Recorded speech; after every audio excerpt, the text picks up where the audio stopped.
Ô, professor, muda aí o seu áudio. Desculpa. Vamos lá, agora está gravando.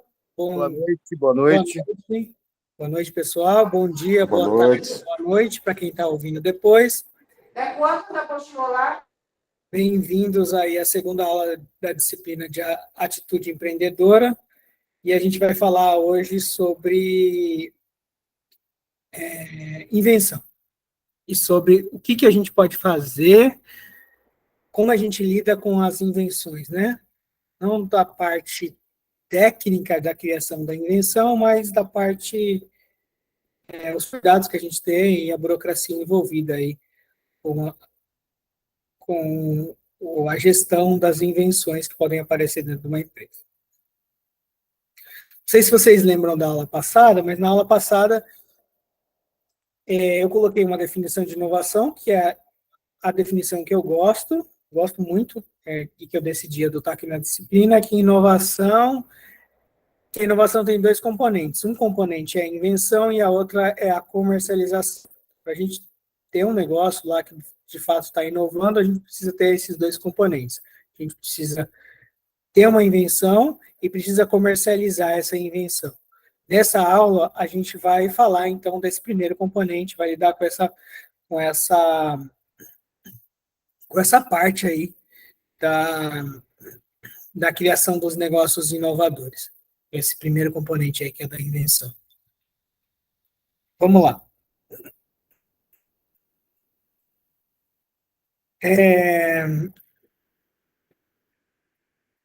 Se você descobriu alguma coisa, ou mais ainda, se você está tentando usar alguma coisa que outra pessoa descobriu, e essa alguma coisa pode ser um produto, ou pode ser um processo, você vai ter que tomar alguns cuidados para poder usar e trazer essa coisa, e colocar essa coisa dentro do seu negócio. Então, imagina que eu inventei um novo equipamento e eu quero vender esse novo equipamento. Esse equipamento pode ser um filtro solar, pode ser um desodorante, pode ser um software, pode ser, sei lá, uma tecnologia que pode ser qualquer coisa, entendeu? Não precisa ser só uma máquina, não. E aí eu quero vender essa coisa. Se eu que criei essa tecnologia, né, que pode ser um filtro solar diferente, pode ser uma máquina, pode ser um software, pode ser alguma coisa, a primeira coisa que as pessoas vão tentar fazer para tentar concorrer comigo é tentar copiar essa coisa de mim. E eu acho que esse é um dos grandes design patterns, assim, um dos grandes padrões de design aí do desenvolvimento de produto é você copiar, né?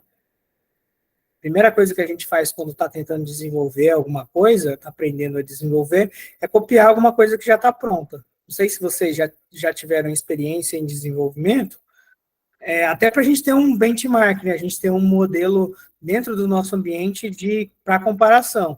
Então, a cópia faz parte aí desse processo de desenvolvimento, mas se você quer criar uma coisa nova, faz parte de você entender o que já existe e copiar um jeito de você entender realmente o que já tem. E assim, várias coisas foram feitas, né? Começa desmontando e montando igual, e depois criando igual cópias, para depois, de fato, a tecnologia avançar.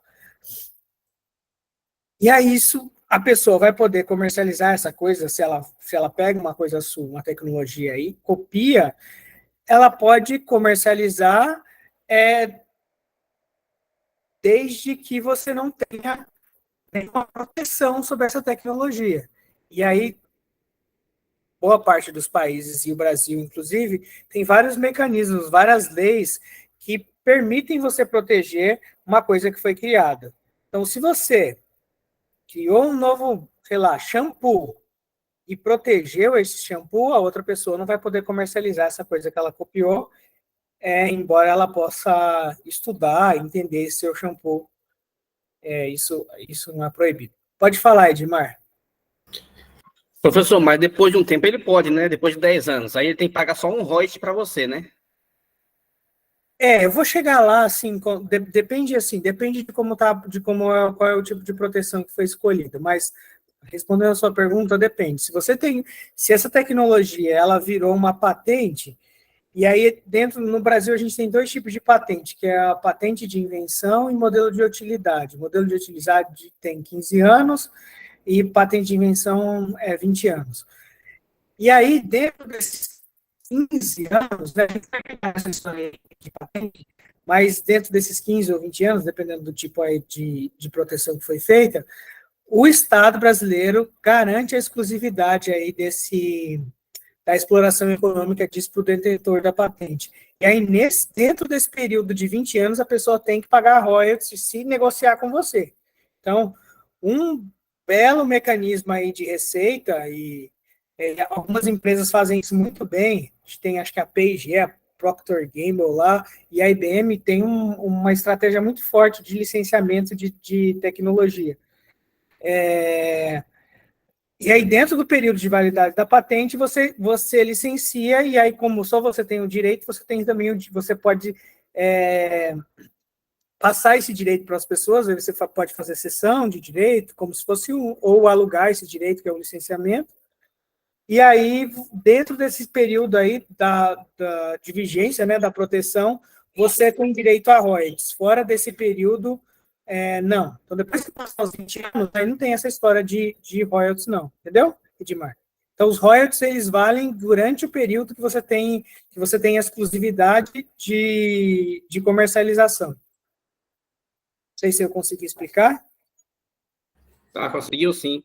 Não, eu tô falando porque eu tenho marca registrada, né? Aí, que é da empresa. Aí, por exemplo, eu tenho durante 10 anos, ninguém pode usar essa marca. Aí, após isso aí, segundo a empresa que registrou minha patente, a minha marca, aí outra pessoa pode usar. No caso aqui, a gente está falando as marcas também são propriedades intelectuais e que o registro da marca não tem esse tempo, né, aí de 10 anos, mas a gente pode falar isso mais depois, quando a gente estiver falando lá de marca, tá bom? Mas, assim, os royalties, eles têm a ver, você tem direito, né, ou você pode negociar royalties sobre alguma coisa sobre a qual você tem exclusividade. A partir do momento que você não tem mais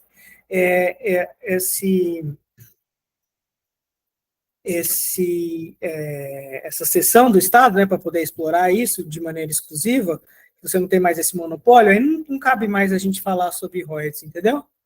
Os royalties, eles são durante a vigência aí do que é protegido, que vai variar, né, dependendo do que for protegido. Pode falar, Wilson. Eu, por exemplo, trabalho na Fundação de Amparo à Pesquisa e eu tenho uma experiência disso. Resultados de pesquisa são exclusivos, o cara faz, geralmente o pesquisador faz, ele mantém por algum tempo, mas porque é exclusividade dele. Mas logo depois, se o cara melhorar aquilo ali, ele já vai perder. Até porque a fundação também nem pega esses royalties que tem no início, é doado para fomento, né? Entendeu? E encaixa no que você falou, né? Depende da situação que foi criada. Concorda comigo? Oi. Mas é isso, assim, a gente vai falar um pouquinho sobre patente, vou tentar até adiantar isso para falar isso agora. Mas é importante vocês entenderem uma coisa. Essa legislação, e aí a patente é a legislação de propriedade industrial. E tem outras legislações, tem a legislação de proteção de software, legislação de direito autoral, todas elas estão ligadas a isso que a gente, esse sistema que a gente chama de sistema de propriedade intelectual. Mas essa legislação existe para tentar, de certa forma, manter um compromisso entre interesse público e interesse privado. O interesse privado é a pessoa que investiu para poder descobrir alguma coisa, ela conseguir, de alguma forma, recompensar o investimento que ela fez e também estimular as pessoas a investirem e produzirem e criarem mais coisas. E o interesse público é que, por exemplo, no caso de patentes, a pessoa precisa contar exatamente aquilo que ela tá descobrindo, que ela está criando. Então, se eu criei lá um medicamento, ou se eu criei uma pomada, um shampoo, sei lá, qualquer coisa que foi protegido, eu preciso contar exatamente como eu fiz todos os passos, porque se outra pessoa fez um passo diferente que não está lá descrito, passa a ser outro produto, aqui no caso da legislação brasileira, e aí eu não tenho também a garantia da proteção. Então, a gente garante, com esse mecanismo, o interesse público, porque tudo aquilo que é descoberto e é protegido fica livre para outras pessoas também estudarem e poderem avançar. Eu não sei se ficou isso claro, mas é importante que todo mundo entenda que tem essa relação entre o interesse público e o interesse privado aí. Não é que... E aí a gente tem vários tipos de proteções permitidas pela lei brasileira, né? E uma delas, que talvez seja mais famosa, é a patente. E aí a patente é um documento. Então, quando uma pessoa tem uma carta patente, é um documento do Estado brasileiro, aqui no caso, né? Mas pode ser dado por outro Estado, de um Estado, falando que quem tem o monopólio sobre a exploração daquela tecnologia é uma pessoa, é um determinado titular. No caso, eu acho que você falou aí, o Edson, que a agência de fomento, né? No caso da agência de fomento, talvez tenha universidades e tal, que são titulares da patente, aí você tem os pesquisadores, que são só os autores, né? E aí você vai ter os titulares, que são as universidades ou as empresas, talvez até a própria agência de fomento pode ser titular também.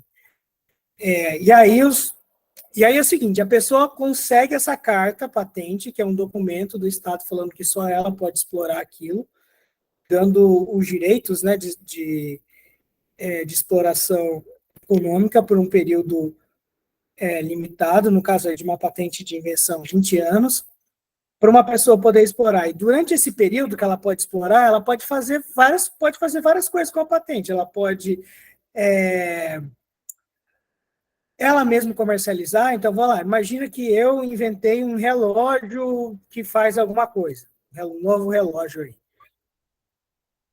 Aí eu posso abrir a minha empresa e produzir esse relógio e vender esse relógio para outras pessoas.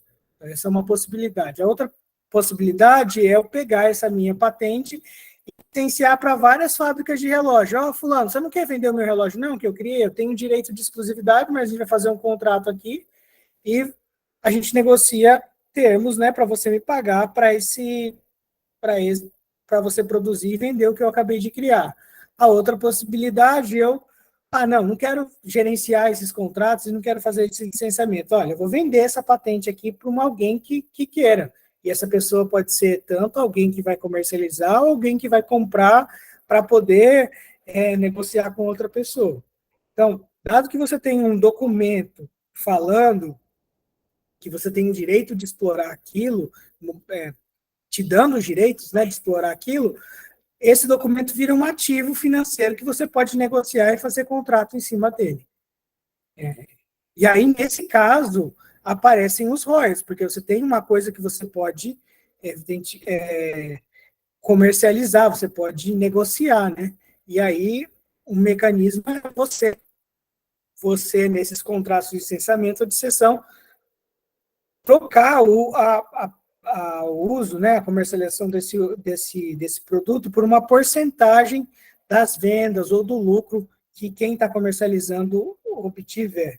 Então, aí essa porcentagem, esse retorno, esse ganho econômico é o que a gente chama de royalties, entendeu? Mas o royalties só tem valor, evidentemente, quanto você tem o direito por aquilo, né?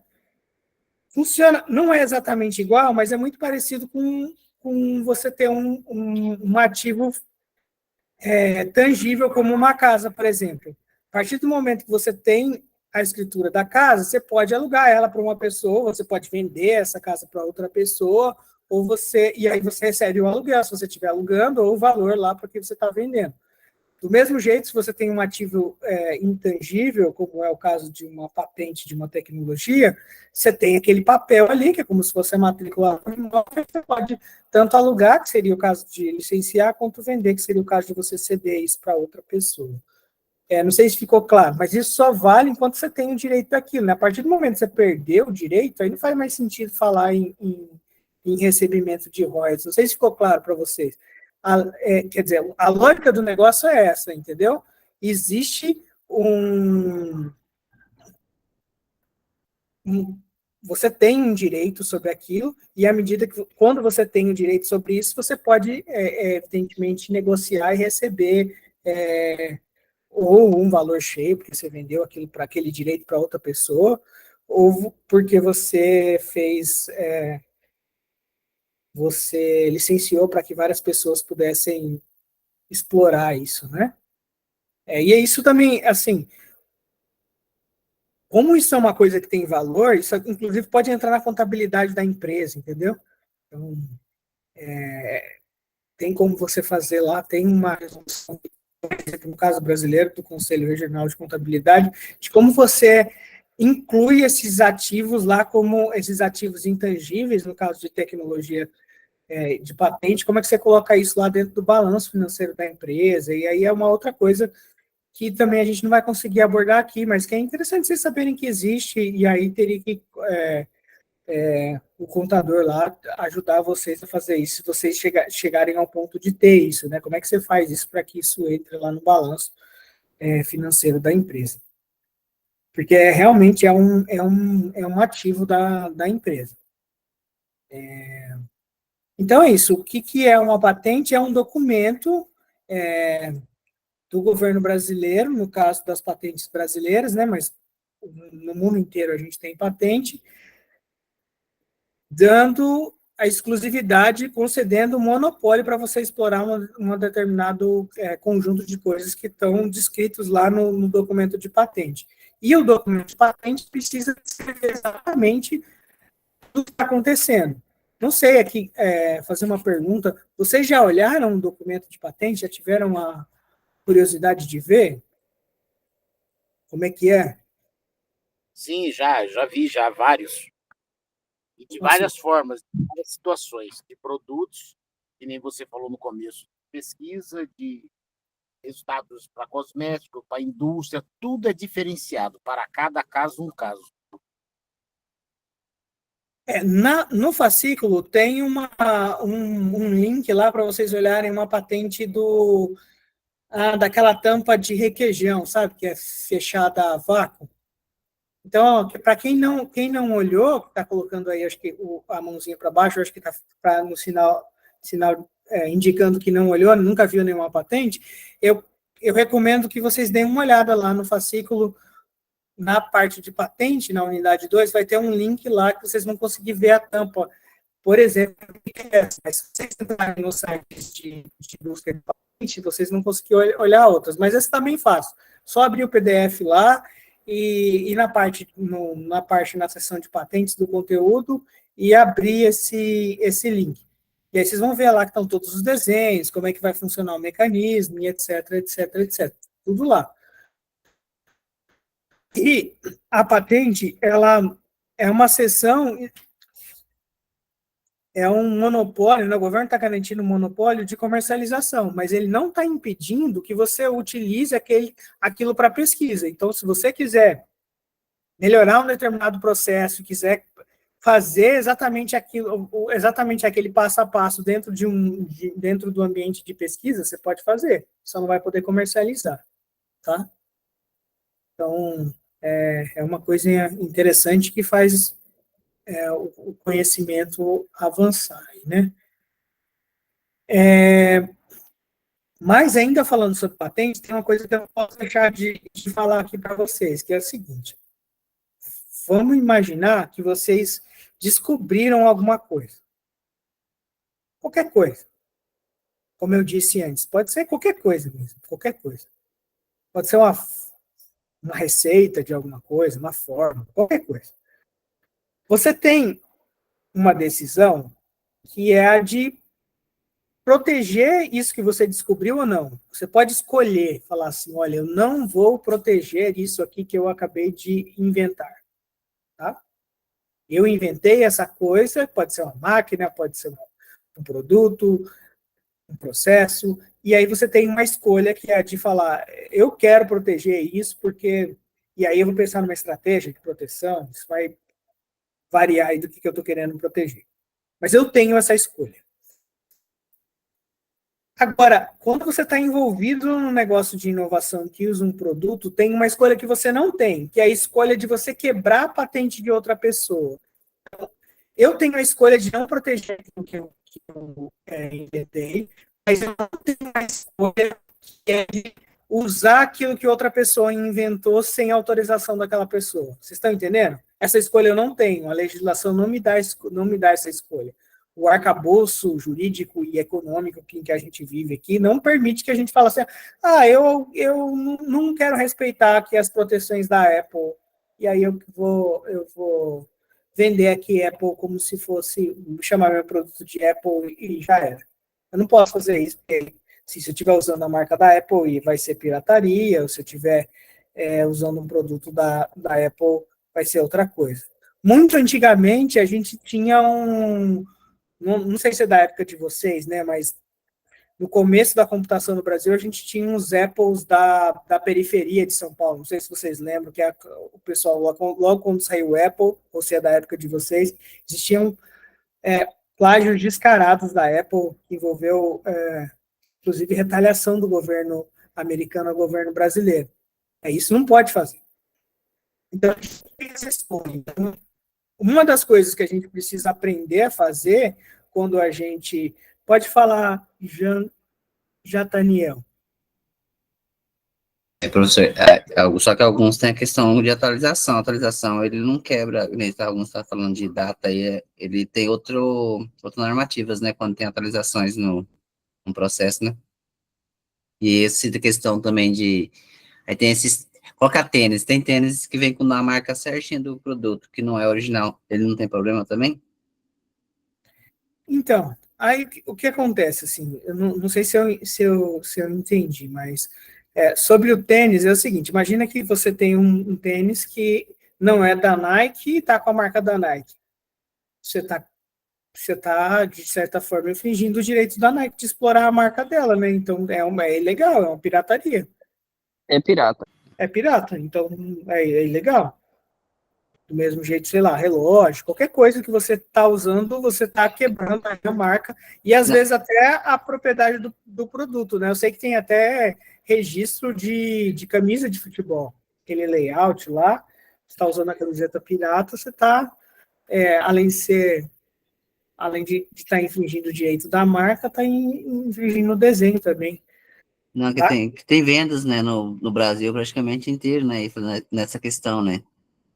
E você sabe que não, a gente sabe que não é original. Pelo preço que o outro vende, o que tá vendendo não é original, né? E vende, né?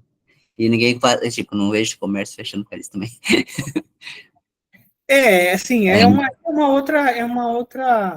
outra discussão, né?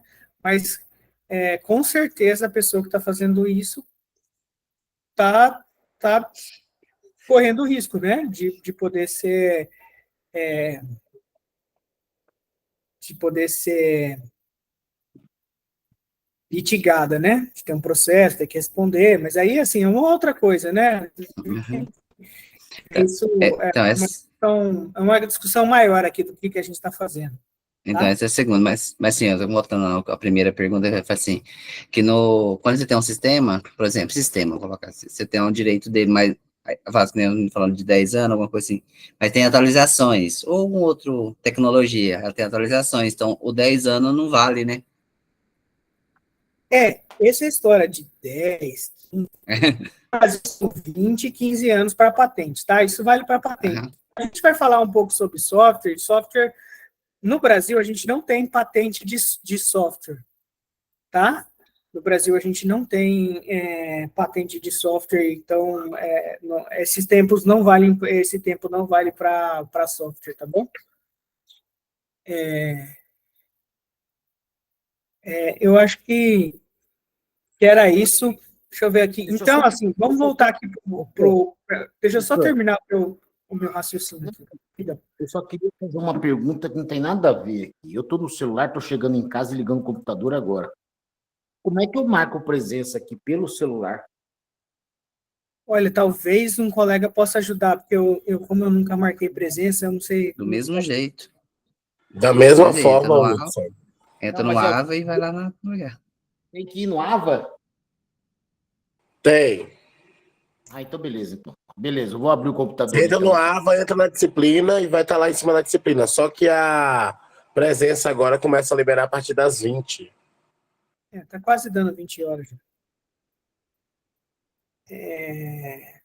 Tá, então deixa eu só terminar aqui o raciocínio. Então tem uma coisa que você não pode fazer sob pena de cair na ilegalidade, que é quebrar a patente de outra pessoa. Então, se você quer começar um negócio, e aqui é uma disciplina que a gente está falando de negócios que são legais, né, que seguem as regras aí econômicas e jurídicas do país, eu preciso verificar se a minha tecnologia, ou se a minha marca, ou o que é que seja, né? Se eu posso usar aquilo. E aí, no caso de uma tecnologia, e falando especificamente sobre patente, que é o assunto que a gente começou, o que a gente tem que fazer é fazer uma busca de anterioridade. O que é a busca? Como é que funciona o processo de concessão de uma patente? Imagina que você tem uma ideia e inventou um produto, sei lá, pode ser uma máquina de higienizar as mãos em hospital, sei lá, você inventou essa máquina aí. Aí você vai precisar escrever um documento de patente, falando que essa máquina, no processo do governo tal, concedeu o direito para você explorar essa máquina, até ter o monopólio sobre essa máquina, eles vão precisar, quer dizer, o governo vai precisar verificar, no caso, os servidores lá do INPI, se o que você está fazendo é realmente único. E aí eles vão olhar o status da técnica, né? O que existe antes de você propor aquela máquina, e se realmente aquela máquina que você está propondo, ela é nova, né? Ela é única, você não está simplesmente pegando de outra pessoa. Então, vão ser vários anos aí de análise para poder decidir que você tem mesmo esse monopólio. Não sei, porque pode ser, Pedro, que essa máquina seja uma máquina que consiga ver se tem bactérias nas mãos e mostra no visorzinho lá se está vermelho, entendeu? As partes que estão contaminadas, sei lá, estou inventando aqui. Só para a gente ter um exemplo, né? E aí você pega e descobre, passa, e ela já joga álcool em gel nessa parte que está contaminada. Mas tudo bem. Se já existir, aí você não vai ganhar o direito. Você pode depositar a patente e vai demorar um tempo lá, que é a fila, né, do INPI. Você vai ficar lá na fila, na esteira do INPI, passando de analista em analista, e eles vão analisar a sua patente e vão eventualmente descobrir que aquilo é de outra pessoa e você não vai ter o direito de explorar aquilo. Então, como você não pode propor algo que é de outra pessoa, você não pode... pode falar, Edmar. Isso já aconteceu comigo.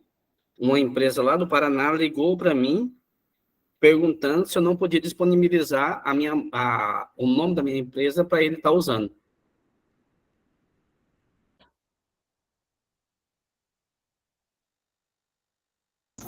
Legal, Edmar. Boa. Então, você tem... E a sua empresa está registrada no INPI, a marca dela? Tá, a minha está registrada no NPI.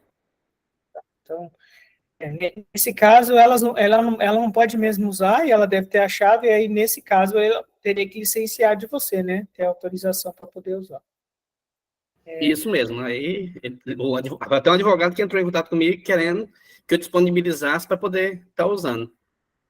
Aí é uma coisa que cabe negociação, né? Se fizer sentido para você.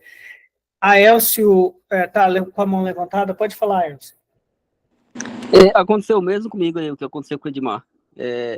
Me ligaram também porque minha empresa tinha uma que já tinha o mesmo nome que a minha e tal, e eles queriam que eu patenteasse, registrasse.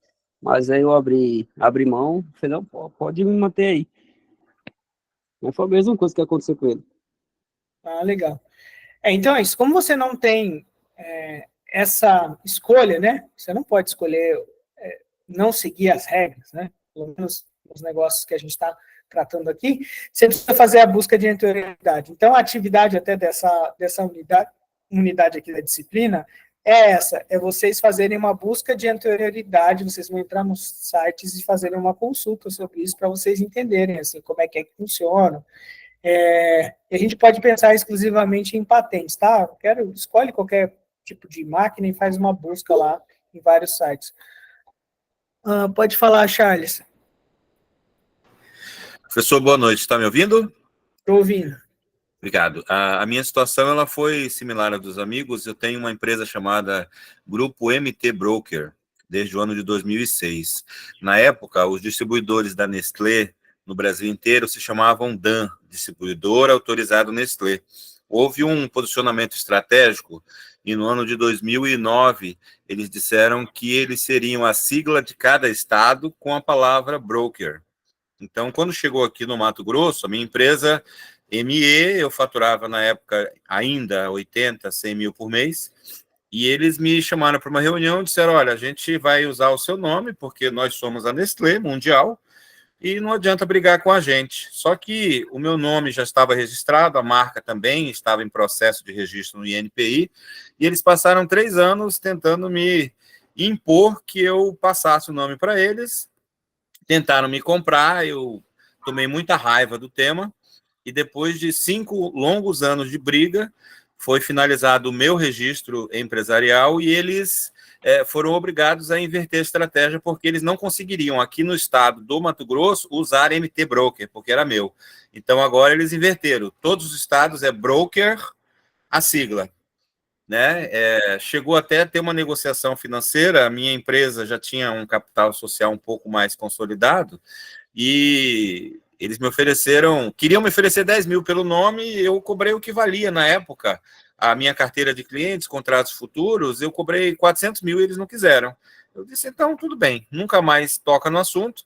De vez em sempre aparece alguém, agora eu sei que tem um MT Broker na Rússia, que trabalha com imóveis lá, que ele quer ter o nome mundial.com, que também é meu, de internet.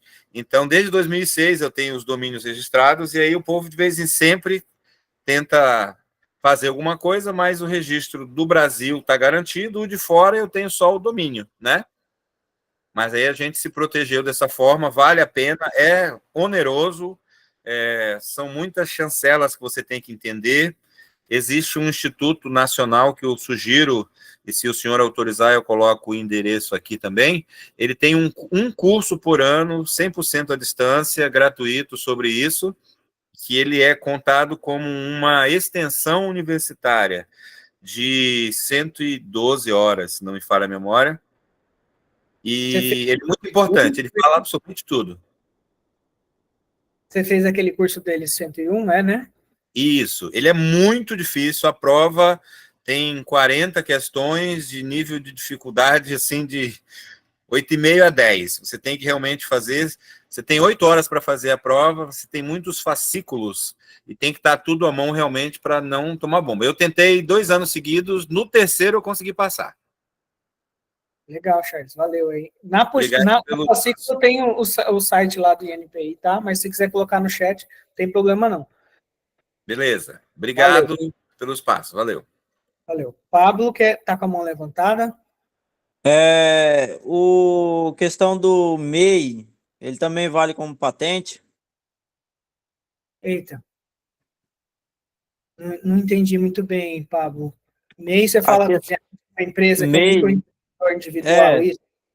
isso, o MEI, né? Quando a gente. Porque MEI, eu acho que MEI também funciona para criação de outros funcionalidades de serviço, né? Eu acho que será que funciona também como patente, né? O cara registrar o serviço dele. Tá, pera lá. É que patente é assim. O que é uma patente? É uma tecnologia que eu criei E aí ela tem uns requisitos que ela precisa ter para ela ser uma patente, tá? Não é qualquer coisa que eu invento que vira patente. Um dos requisitos, está explicado lá no fascículo, mas um dos requisitos é que o que você acabou de inventar, né, o que você está tentando proteger ali, o seu invento, precisa ter aplicação industrial. Então, eu criei uma tecnologia ou um processo que tenha prioritariamente aplicação industrial. Se não tiver aplicação industrial, esse negócio não pode ser patenteado. Agora, talvez o que você esteja falando é se uma empresa MEI pode registrar uma marca, é isso? Pode. Registrar a marca, você vai lá e registra, né? Aí você poderia ter uma marca, sei lá, o nome da sua empresa e registrar essa marca lá no Instituto Nacional de Pesquisa, de Propriedade Intelectual. Isso aí, seria isso aí. Não, No aí caso, sim. No caso, professor, você não precisa nem ser o MEI, você não precisa nem ter uma empresa registrada para você estar registrando uma patente. Uma pessoa física mesmo, normal, conseguiria registrar uma patente. Uma patente, uma marca, tudo pode fazer só com CPF. Tá, mas vamos lá. Então, assim, ó, vamos tentar recapitular e tentar ver se a gente coloca alguma ordem aqui na conversa. Então, dado que eu tenho uma invenção, eu posso proteger essa minha invenção. E aí, no Brasil, a gente pode proteger uma série de coisas. Tem coisas que eu nem comentei lá no fascículo, mas que pode ser protegido, como, por exemplo, cultivares, que são novas variações ali de sei lá, de uma espécie, sei lá, soja, maracujá, algodão. Aí tem uma lei específica para a proteção disso. Eu não entrei muito nos detalhes nisso lá no fascículo, mas aí você pode proteger as tecnologias por patente, e aí você pode proteger... E aí tem outras proteções que existem. Marlon, eu não sei. Tá. Aí existem outras formas de proteções que eu fiz questão de deixar lá no fascículo, porque elas são importantes, elas também... E eu coloquei outras coisas no meio, principalmente da primeira, que é o segredo industrial, que eu acho que é importante a gente discutir aqui. Então, um dos jeitos de você proteger, e dependendo do que você está trabalhando, talvez esse seja o jeito mais efetivo de você proteger, depende, né? Mas assim, é o segredo comercial ou segredo industrial. É você não contar. Basicamente é isso. Professor, mas qual é a segurança que isso tem? A segurança é que ninguém sabe o que é que você está fazendo. Então, se você chegar hoje e perguntar para qualquer pessoa no mundo, não importa onde ela esteja, a menos que ela seja da OpenAI, ninguém vai saber exatamente como funciona o ChatGPT. Por mais que deve ter um monte de vídeo aí falando que sabe como é que funciona, na prática mesmo ninguém sabe, porque exatamente, só quem trabalha na OpenAI sabe. Porque o ChatGPT é um segredo comercial da empresa. Entenderam? Do mesmo jeito que a gente não sabe como funciona um monte de coisa. A gente não sabia exatamente como funcionava exatamente o Google, até aconteceu um vazamento esse ano que alguém passou, sei lá, acho que 2 milhões de linhas de código lá do Google vazado, não sei se vocês ficaram sabendo, mas até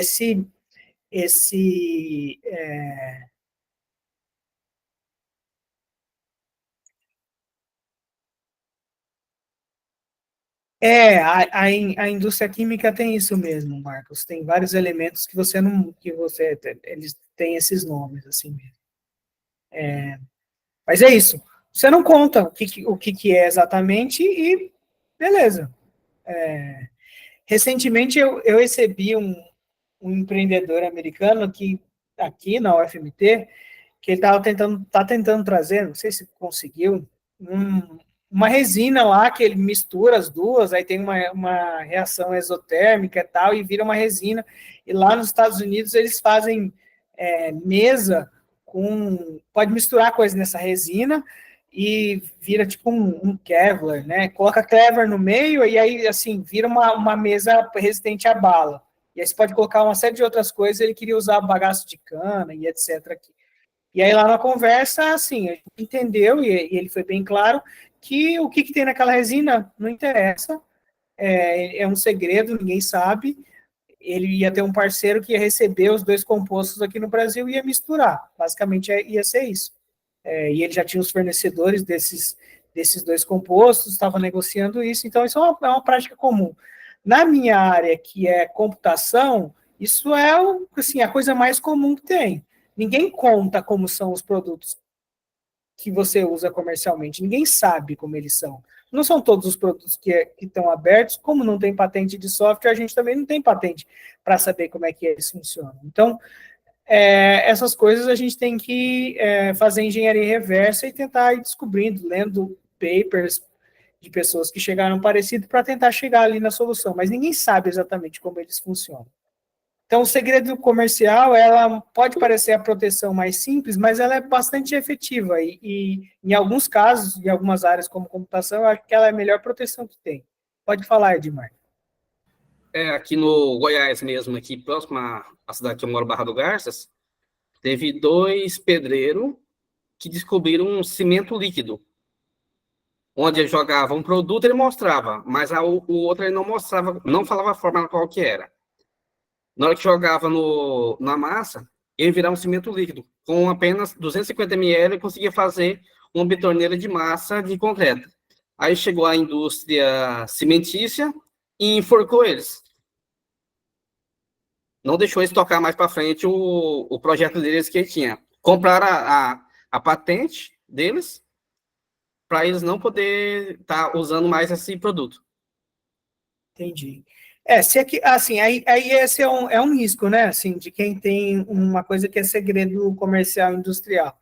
Se eu tenho aquilo como segredo e outra pessoa descobre aquilo de maneira independente, como aquilo não existe e de certa forma, faz a patente, eu meio que perco, né?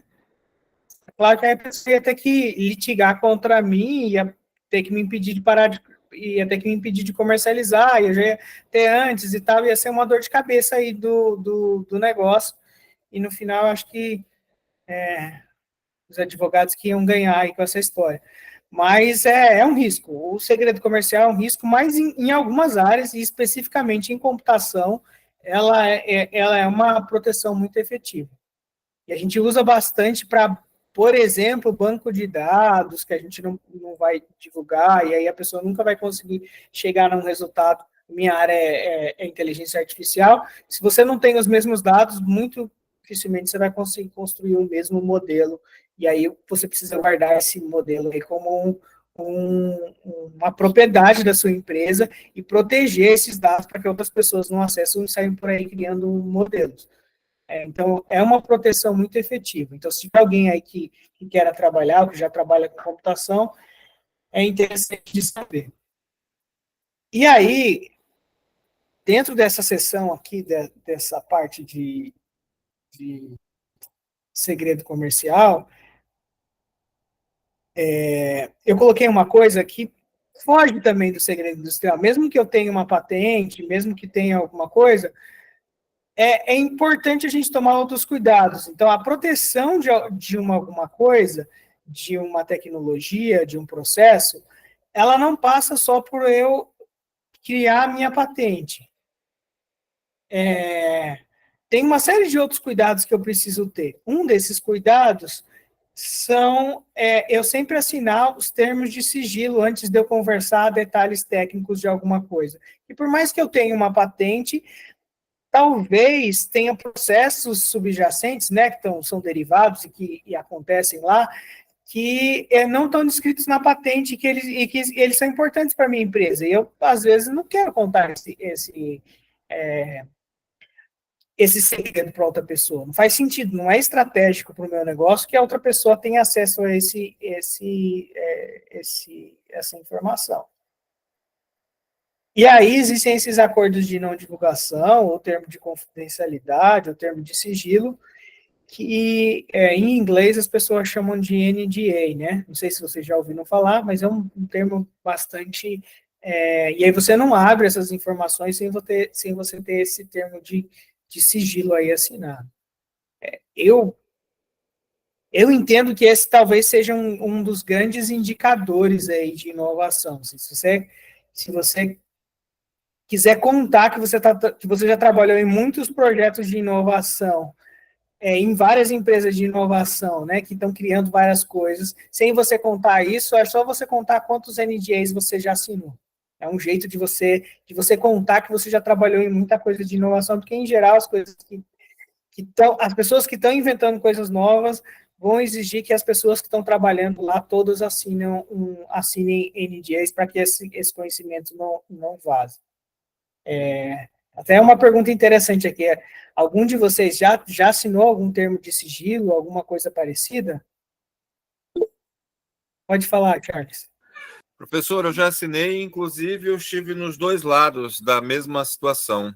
Eu trabalho numa empresa onde eu tenho uma parceria chamada O Classificador, que é uma empresa de classificação vegetal, e tem a minha empresa, MT Broker, que tem a parte de consultoria. Eu sou analista de sistemas desde 93 e desenvolvi, sei lá, 500, 600 softwares, e no ano 2017 criei um aplicativo para fazer classificação vegetal. Pivotamos, deu certo fora do Brasil, aqui não, porque o brasileiro tem uma cultura de não gostar de consumir produtos pagos, ele sempre quer de alguma forma que seja de graça, e nessa aplicação em especial, ela precisava ter muita tecnologia embarcada e ficou caro para poder manter o aplicativo e a tecnologia para funcionar. A gente pensou numa rodada na BASF, nos Estados Unidos, lá ele tem um mecanismo chamado What If, né? Tipo, você sai completamente fora da casinha, você pega gente que não tem nada a ver com a psirica do negócio e tem uma ideia que casa e orna, como o cuiabano fala, e a gente chegou à conclusão, isso no ano de 2020, um pouco antes do Covid emplacar, e se a gente criasse um composto químico, que ao invés de tirar uma imagem e a gente descobrir qual era o defeito, a gente pingasse lá, e se o grão de soja fosse sadio, ficasse verde, se fosse ardido, ficava laranja, e se fosse ardido, ficasse preto. Todas as tentativas que eu tive com os meus engenheiros químicos, eles não queriam assinar o termo de confidencialidade. Então, eu não conseguia colocá-los em fases mais avançadas, porque tudo que a gente descobria, eles, de alguma forma, não me davam a segurança. Então, eu tive que fazer com o meu sobrinho, que estava formando em engenharia química lá no Amazonas, e ele, dentro da minha família, a gente manteve esse acordo e tentamos fazer. Conseguimos fazer muitos progressos, hoje a gente conseguiu fazer a reação, não conseguimos pintar ainda. Ele foi obrigado a sair do projeto, porque ele formou e trabalha na Petrobras, e a remuneração dele é de 50 mil por mês, eu não tenho como bancar mais, né? E estou aí com o projeto parado, todas as pivotadas que eu fiz deram certo, e eu estou numa fase que eu não consigo um engenheiro químico para continuar, e toda vez que eu apresento um documento de confidencialidade, ninguém assina, né? Então, assim, eu não consegui progredir nisso, é uma fase, assim, eu não achei uma consultoria boa aqui no Mato Grosso e nos lugares que eu frequentei, que me desse uma orientação para eu sair dessa circunstância. Se tiver alguém aí que possa nos ajudar nisso, sinaliza, porque é importante, isso é um conjunto de atividades que pode render bilhões para Mato Grosso, porque todo mundo vai querer utilizar isso. Charles, lá no chat, sinalizado lá para você. Leva lá. Charles, eu não sei, a gente tem um curso de engenharia química aqui na faculdade, talvez você possa conversar lá com os professores, aí talvez eles te ajudem. Mas, assim, é estranho essa história de não assinar NDA, eu já assinei bastante, tá? No caso aqui mesmo antes de entrar na universidade, eu acho estranho. Mas para ver as coisas, basta ter olhos e estar vivo, né? A gente vê de tudo. Eu estava com a mão levantada a Maria e o Edmar, eu acho que era isso? Que apagou aqui. Abaixaram a mão. Estão contemplados? Querem falar alguma coisa? Não, professor. É que hoje em dia a gente a gente praticamente assina quase tudo que a gente vai fazer, a gente tem que assinar esse termo de confidencialidade, porque eu sou fiscal tributário. E eu sou fiscal tributário da Receita Federal. Agora mesmo eles, por causa do sigilo fiscal, da nova lei de dados, agora mesmo a gente teve que, praticamente os funcionários que são fiscais de TR da Receita Federal tiveram que assinar esse termo, porque é de responsabilidade própria nossa, né? Não pode vazar dados nenhum.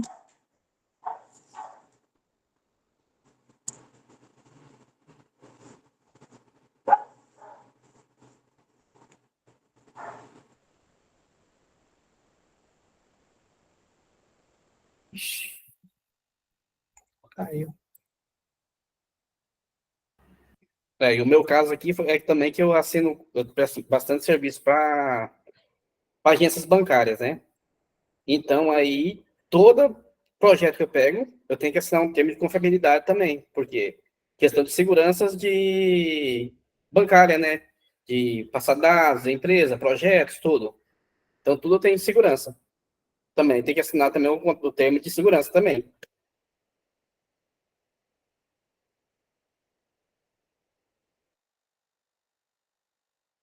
Oi, pessoal, voltei.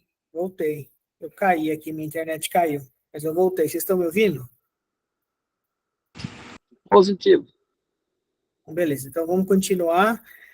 A gente estava falando sobre NDA, né, termo de sigilo e etc.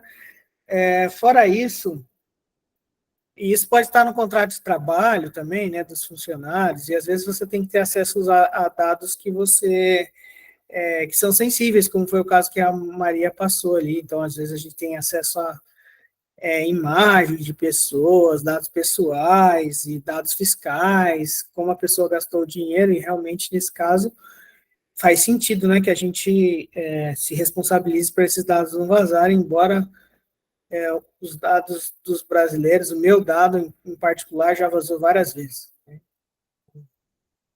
Então, aí, já foram todos vazados, mas mesmo assim a gente tem que ter cuidado e faz parte aí da nossa legislação. Fora isso, no contrato de trabalho, a gente pode ter cláusulas de não concorrência, de impedir a pessoa de trabalhar para um concorrente, né? Se ela vai ter acesso a informações sensíveis, um jeito de proteger também é você ter uma cláusula de você não poder trabalhar para um concorrente e levar aquela informação lá para o outro concorrente. Então, se eu vou ter acesso à fórmula específica ou alguma coisa, faz sentido que lá no meu contrato de trabalho eu não possa sair e carregar tudo isso lá para o concorrente e prejudicar a empresa para onde eu estou trabalhando, né? Evitar uma espécie de espionagem aí. Pode falar, Edmar. Isso aí acontece comigo na minha área de serviço. Todos os contratos que eu assino tem lá, durante 5 anos, sigilo de dados. Se eu levar para outro, pode ser que ocorra jurídico. É isso, é uma proteção, né, para quem está, de certa forma, investindo ali naquele negócio, né, e uma segurança para essa pessoa poder trazer ali a equipe, né, manter a equipe ali de trabalho. Então, acho que com isso a gente meio que, pelo menos a gente falou sobre essas coisas então é importante, se vocês estiverem criando um negócio inovador, é importante que vocês conheçam. O objetivo dessa disciplina, em todos os assuntos vai ser assim, mas nesse daqui principalmente, porque são questões amplas, né, que a gente não vai conseguir encerrar, é que vocês conheçam e saibam como funciona e tenham uma ideia, e aí vocês vão ter uma visão muito melhor do negócio na hora de desenhar todas as coisas, mas não é de encerrar as questões, né? Essas coisas de contratos aqui são disciplinas específicas aqui da Faculdade de Direito para poder tratar todas essas coisas. Então, a gente tem aqui uma visão gerencial, talvez, sei lá, pelo menos entender o que é que faz, e aí tem as pessoas específicas, os especialistas que vão te ajudar a fazer a coisa acontecer na prática, então tem que ter uma noção de como é que funciona, o que pode fazer, e para poder manter aí a segurança do negócio.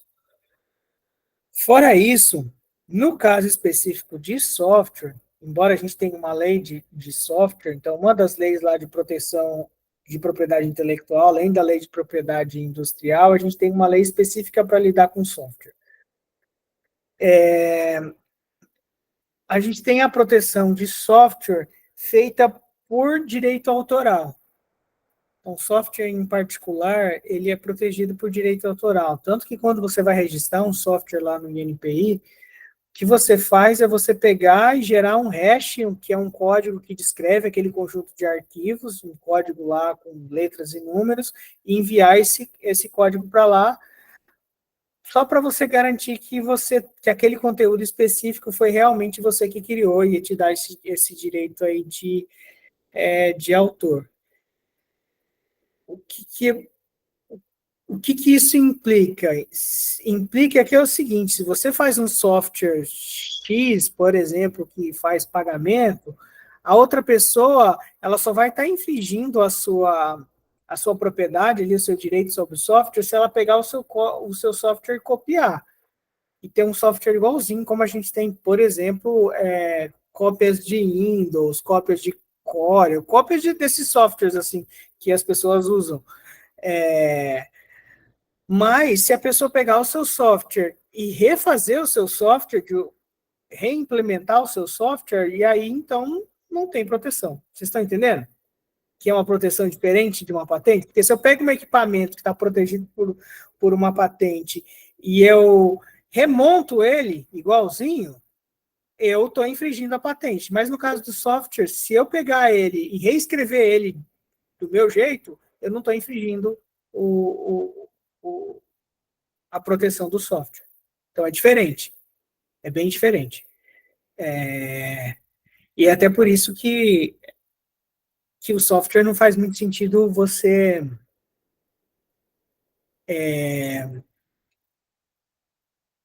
faz sentido você ter a proteção mesmo por segredo industrial, porque se a outra pessoa tiver acesso a tudo e reescrever, ela pode fazer isso, né? Não vai ter nenhuma penalidade com isso. E aí, por isso, tem toda essa prática, né?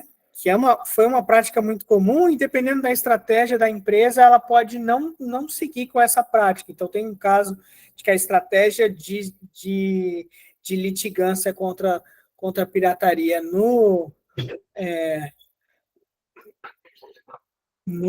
na Índia, da Microsoft, é diferente da estratégia no Brasil, ou diferente da estratégia nos Estados Unidos. O jeito que a empresa vai lidar com isso é diferente, porque ela quer chegar nas pessoas, quer que todo mundo use, sei lá. Para cada país, ela pode ter uma estratégia diferente, aí os advogados vão trabalhar de jeito diferente.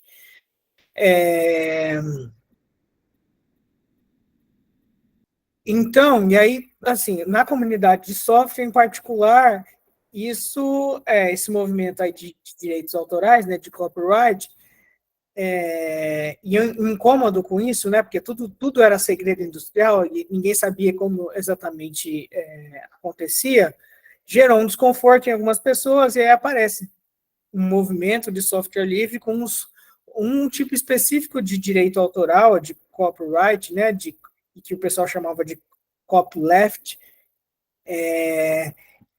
que são licenças de direito autoral diferentes. Então, a gente tem, por exemplo, a GNU, que é uma licença que você não pode fechar o código. Então, aí tem todo o movimento de software livre construído em cima dessas licenças, em que você abre mão do direito autoral e abre o código. Aí depende de como for, depende da licença, né? Algumas licenças você pode ter uso comercial, outras você não pode, etc. E aí vira um mundo aí de licenças.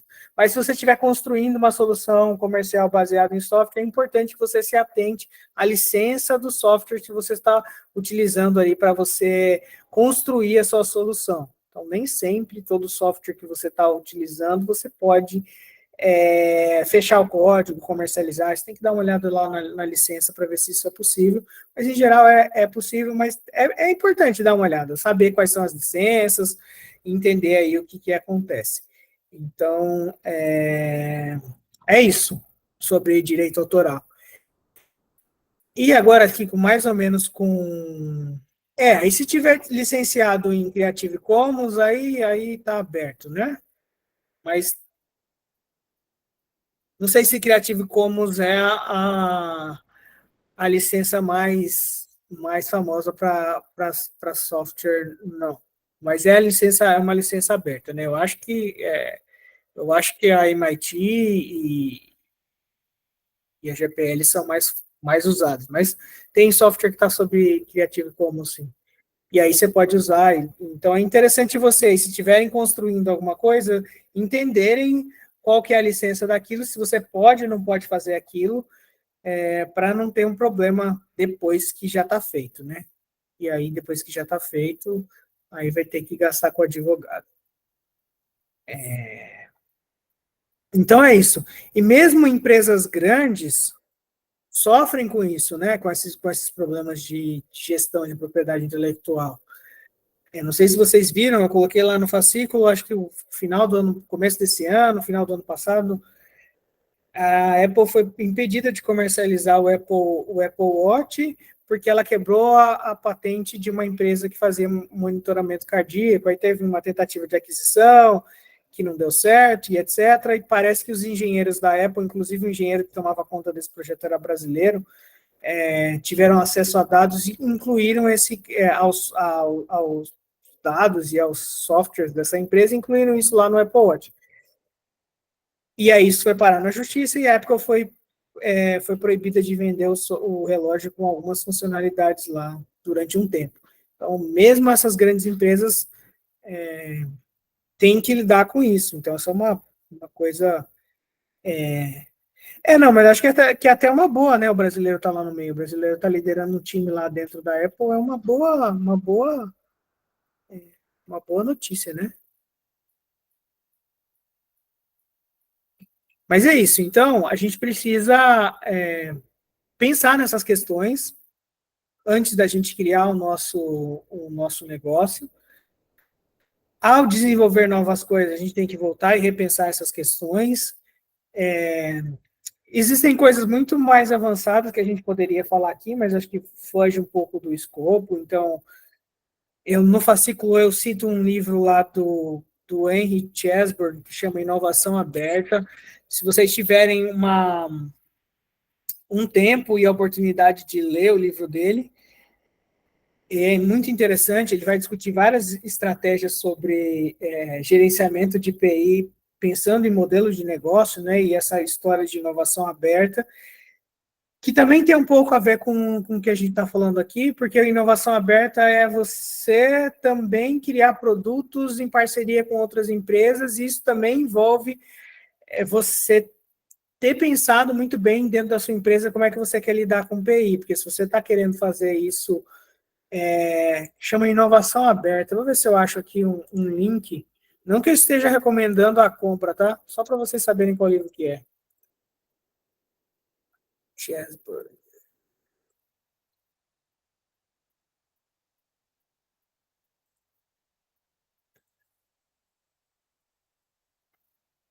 São 2 livros que eu recomendo para quem já tem alguma experiência e quer dar uma...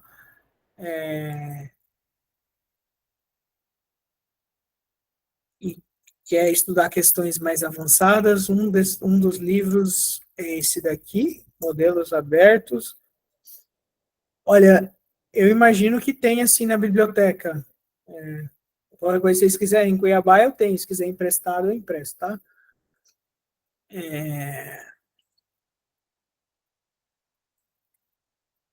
O outro é esse daqui.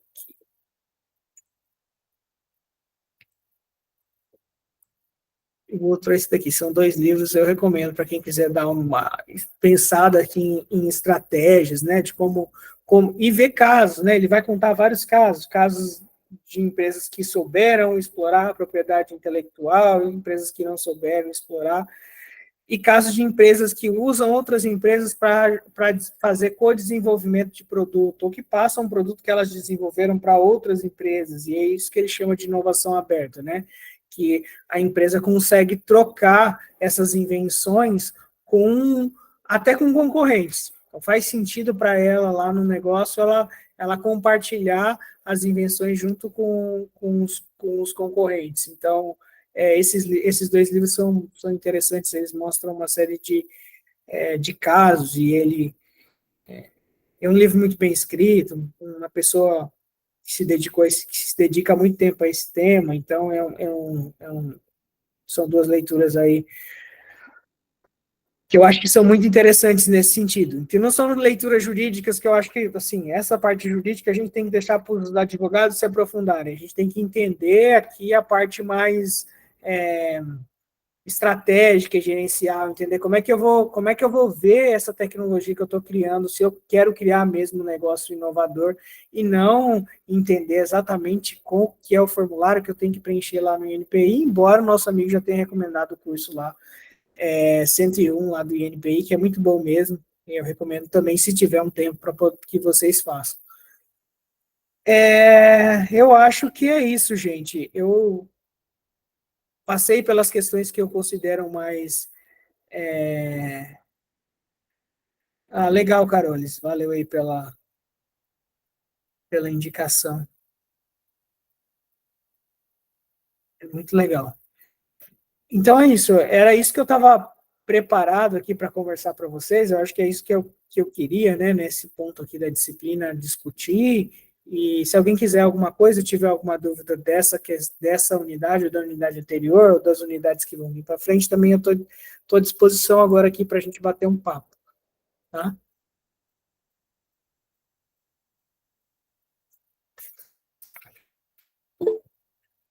Pode falar. Professor, no meu caso, eu acabei perdendo aí a primeira aula. Eu li um pouco o material, fiquei um pouco inteirado, porém eu não consegui dar andamento aí na atividade. Poderia dar uma reprisada aí bem rápido, por favor? Do assunto da primeira aula? Isso mesmo. Então, na primeira aula, a ideia era primeiro... Eu vi só o finalzinho ali que fala que é sobre... Acho que tem que fazer... Só até esqueci, mas tem que fazer alguma coisa aí em cima do que o senhor passa aí no final. Acabei esquecendo agora.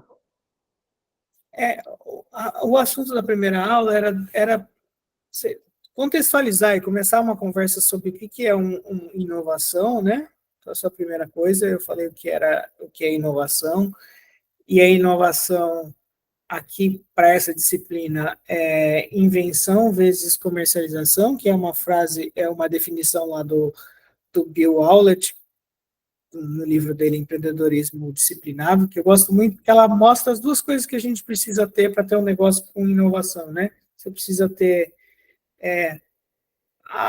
a diferença, né? Que é essa tecnologia, ou processo diferente, ou até um modelo de negócio diferente, e a comercialização dessa diferença, né? Se você não tem essas duas coisas, dificilmente você vai ter aí você vai ter inovação acontecendo.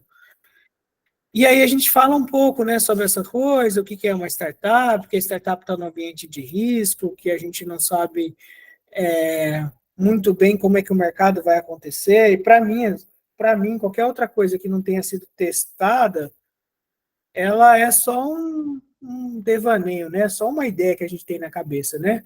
E a gente precisa testar essa coisa, e a ideia, pelo menos que eu apresentei lá de risco, é essa, né? Quanto menos você colocou essa sua ideia inovadora, esse seu produto inovador, esse seu processo inovador, esse modelo de negócio inovador na prática, mais risco vai estar envolvido, porque não tem como ter certeza, né, daquilo que não foi testado. A gente só pode falar um pouco sobre aquilo que foi testado.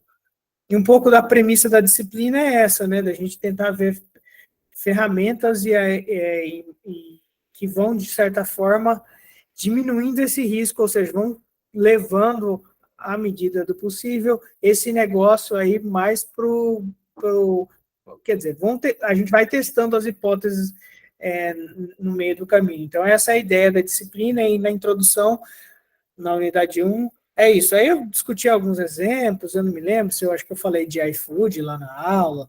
Entendi, professor. Tranquilo. Sou uma clareada já.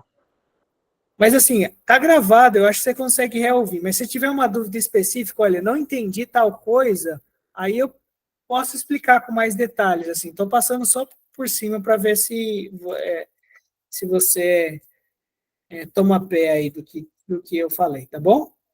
Beleza, professor, obrigado, tá?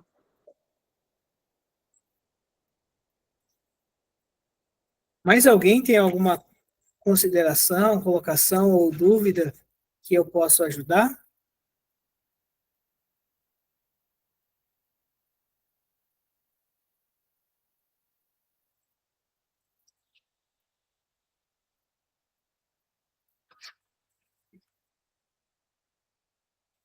Gente, se ninguém tiver nenhuma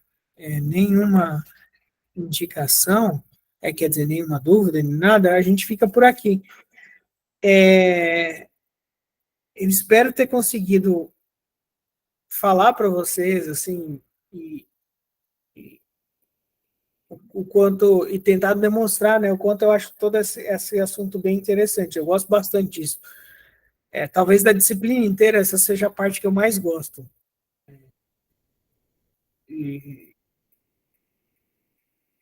Porque é uma coisa que tem feito parte do meu dia a dia. Então, essa parte aqui talvez eu mais gosto do que todas as outras partes da disciplina. Então, eu espero que vocês tenham entendido, que eu tenha passado assim, o quanto eu acho isso importante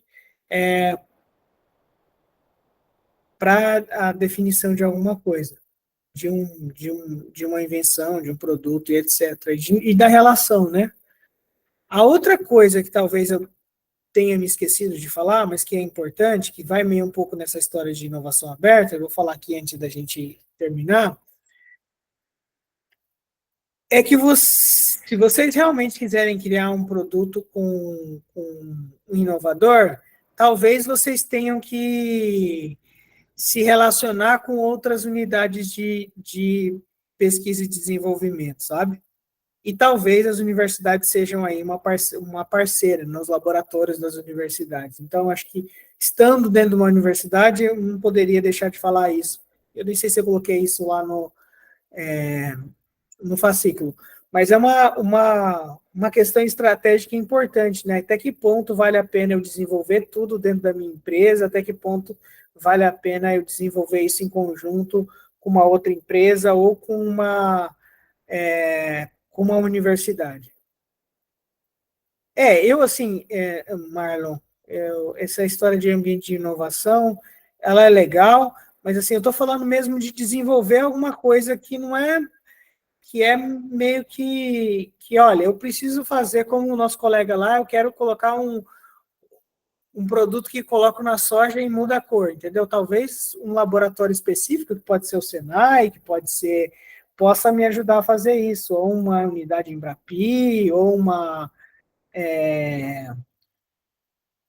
um centro desses, como tem, acho que o Cimatec lá na Bahia,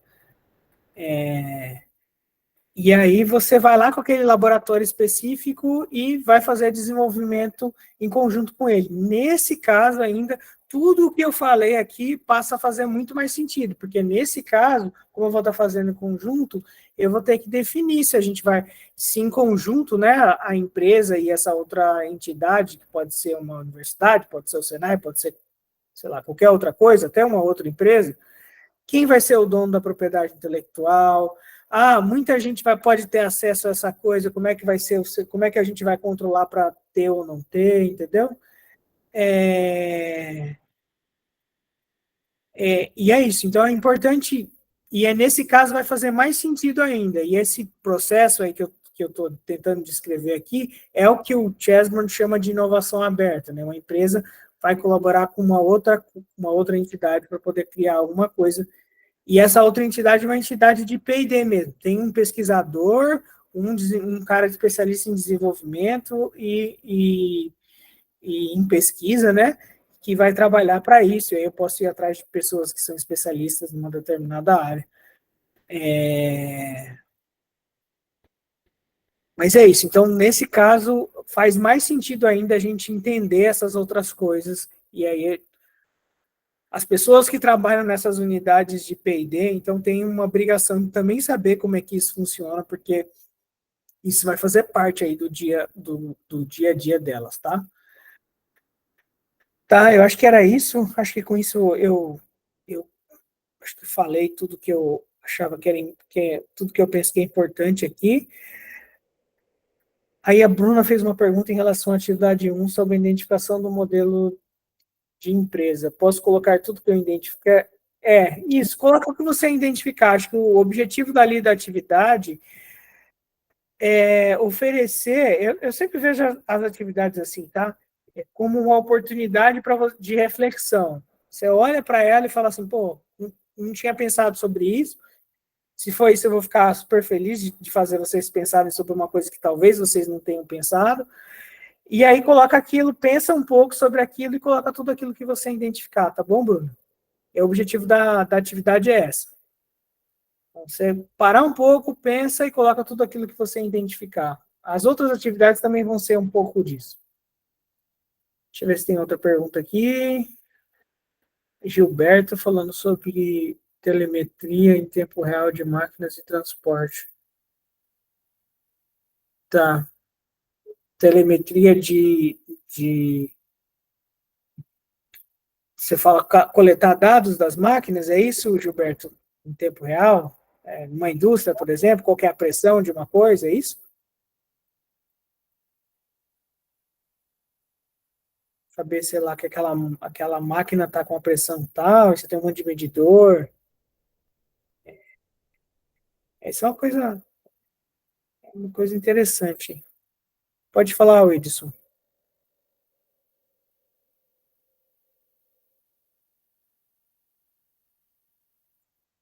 Pode falar.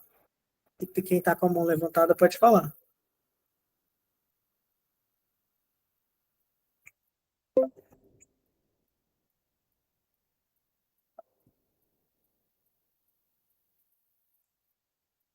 Tá, sim. Eu não sei se está tendo algum problema para falar, Wilson, mas eu vou responder aqui o Osmar. Ele fez uma pergunta. Professor, se eu tiver um produto intelectual de minha autoria, porém não foi feita a patente, e outra empresa rouba a ideia e cria a patente. Então, como é que você prova que você descobriu isso antes e você já estava comercializando antes? É uma briga jurídica aí, né? De certa forma, se a pessoa conseguiu fazer a patente, é porque na hora que o INPI foi fazer a busca de anterioridade, não encontrou aquilo que você achou. Como é que você tinha inventado, né? Como que você prova que você inventou antes? Você já estava comercializando antes? Entendeu? Porque se você já estava comercializando aquele produto, muito estranho o INPI não ter encontrado ele e a empresa ter conseguido fazer a patente daquele produto. Mas aí, sei lá, se porventura isso aconteceu, aí é uma briga jurídica, né? Dificilmente o INPI vai voltar atrás, mas tem que parar no tribunal. Pode falar, Wilson. Ou o Osmar, não sei quem estava com o microfone aberto.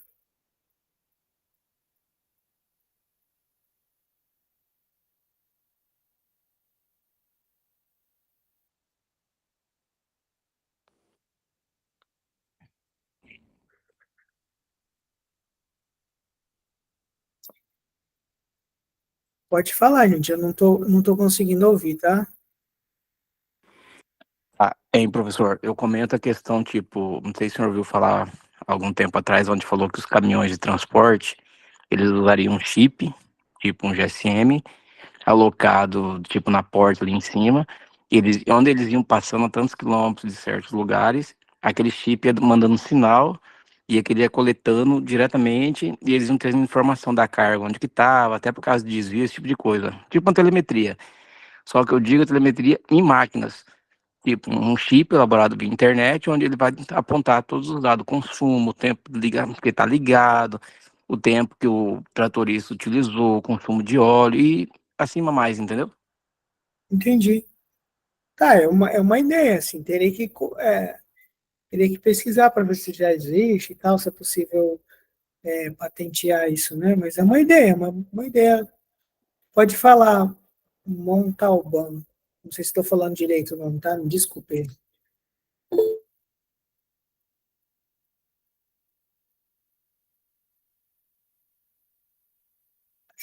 Pode falar quem está com a mão levantada, tá? O Wilson acho que está com problema no microfone. não vai conseguir falar, eu vou baixar até a mão dele aqui, se ele puder colocar no chat. Tá.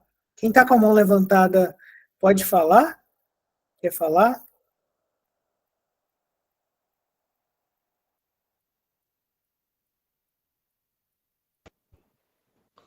Tá me ouvindo, professor? Estou ouvindo, pode falar. Alô? Tá me Pode ouvindo? falar, estou ouvindo, estou ouvindo. Tá me ouvindo, professor? Estou ouvindo. A internet errou, internet. Estamos te ouvindo. Agora tá me Pode ouvindo, né, falar. professor? Desculpa, a internet aqui que é uma benção. Referente à telemetria agrícola, já possui há par de anos. Tanto a Case, John Deere, já são antigos, como o sistema que ele utiliza tanto GSM, como telefonia, como Wi-Fi. Então, essa ideia aí já tem um par de tempo já. Positivo? Positivo. Oi, agora acho que eu consegui conexão. Tá me Pode ouvindo? falar, então, pode falar. Pois é, o que é tecnologia, né? Eu peguei o notebook hoje, eu tô com problema na conexão. Hoje eu falei com o pessoal da coordenação, mas tudo bem, isso aí eu resolvo. Não, eu até perdi o foco, eu tentando botar aqui a câmera e o áudio, mas eu só quero agradecer, as explicações foram muito boas, tirou muito minhas dúvidas. Eu fiz algumas anotações aqui que depois, na hora que tirar as dúvidas, a gente conversa. Não vou atrapalhar, porque nós já extrapolamos o horário, mas eu só quero agradecer. Muito bom mesmo. Parabéns. Um abraço. Então, beleza, gente, ó, é isso. Qualquer coisa, qualquer dúvida, na próxima aula vocês podem tirar, e se tiver alguma dúvida lá na hora de fazer o exercício, mas o exercício dessa aula aqui é só fazer uma busca de anterioridade, porque eu entendo que é importante vocês fazer essas consultas, entrar no site do NPI, quem nunca entrou, entrar no Google Patentes e fazer uma consulta, entendeu? Importante aí sim, só para saber, né? Para aumentar um pouco o conhecimento, tá bom? Então é isso. Boa noite a todos. Valeu aí pelo tempo que vocês ficaram aqui na aula. E é isso, tá bom? Até mais. Tchau. Gravar.